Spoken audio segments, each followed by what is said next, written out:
मनसे अध्यक्ष राज ठाकरे आज पुणे दौऱ्यावर आहेत। आज महाराष्ट्र नवनिर्माण सेना पक्षाची पुण्यात बैठक पार पडेल।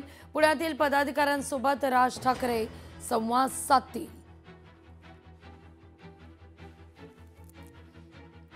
या सगळ्याविषयी अधिक माहिती घेण्याकरता थेट जाऊया आपले प्रतिनिधी अमोल धर्माधिकारी यांच्याकडे। अमोल, नाशिक नंतर मनसेचं होम ग्राउंड कुठलं असेल तर पुणे, आणि आता स्थानिक स्वराज्य संस्थांच्या निवडणुकांचं बिगुल वाजल्यानंतर राज ठाकरेंचा पहिला दौरा पहिल्यांदाच पुण्यात। नक्कीच। आणि मनसेसाठी पुणे शहर हे अतिशय महत्वाचं आहे। एकेकाळी मनसेचे 29 नगरसेवक पुणे शहरामध्ये निवडून आलेले होते। आता मात्र परिस्थिती फार वेगळी आहे आणि त्यानंतर एकीकडे ठाकरे बंधू एकत्र येण्याच्या चर्चा सुरू आहेत आणि त्याचबरोबर आता स्थानिक स्वराज्य संस्थांच्या निवडणुकीचा बिगुल वाजलेला आहे।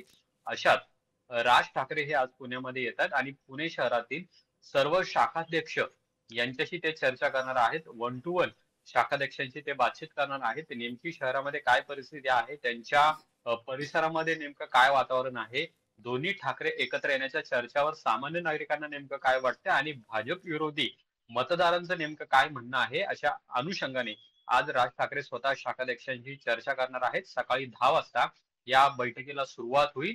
आजचा जो राज ठाकरेंचा दौरा असणार आहे तो फक्त शाखाध्यक्षांची चर्चा इतकंच असणार आहे आणि त्यामुळे जे नेते पदाधिकारी आहेत यांच्याशी राज ठाकरे आज बैठक घेणार नाहीयेत। मात्र आगामी काळामध्ये त्या बैठका सुद्धा होतील। पण आजचा जो मुख्य अजेंडा मनसेचा असणार आहे तो म्हणजे पुणे शहरातील शाखाध्यक्ष आहेत, सर्व शाखाध्यक्ष त्यांच्याशी 1 to 1 राज ठाकरे चर्चा करतील आणि कशा पद्धतीने निवडणुका लढता येतील याबाबतची चर्चा ते करणार आहेत। मनसेसाठी कशा पद्धतीचं पोषक वातावरण तयार करता येईल आणि त्याचबरोबर जे दुबार मतदार आहेत त्यांच्या संदर्भात देखील राज ठाकरे या शाखाध्यक्षांना मार्गदर्शन करू शकतात आणि त्यामुळे आजच्या या बैठकीकडे सगळ्यांचंच लक्ष लागलेलं आहे। आणि महत्वाचं म्हणजे दोन्ही ठाकरे एकत्र येण्याच्या चर्चावर राज ठाकरे आज पुण्यातल्या या शाखाध्यक्ष यांची काही मतं सुद्धा जाणून घेणार का, याकडे सुद्धा लक्ष असणार आहे। अगदी अमोल, धन्यवाद तुम्ही दिलेल्या एकूणच सविस्तर माहिती करता। लोकशाही मराठी ऐका, पहा, जागरूक रहा।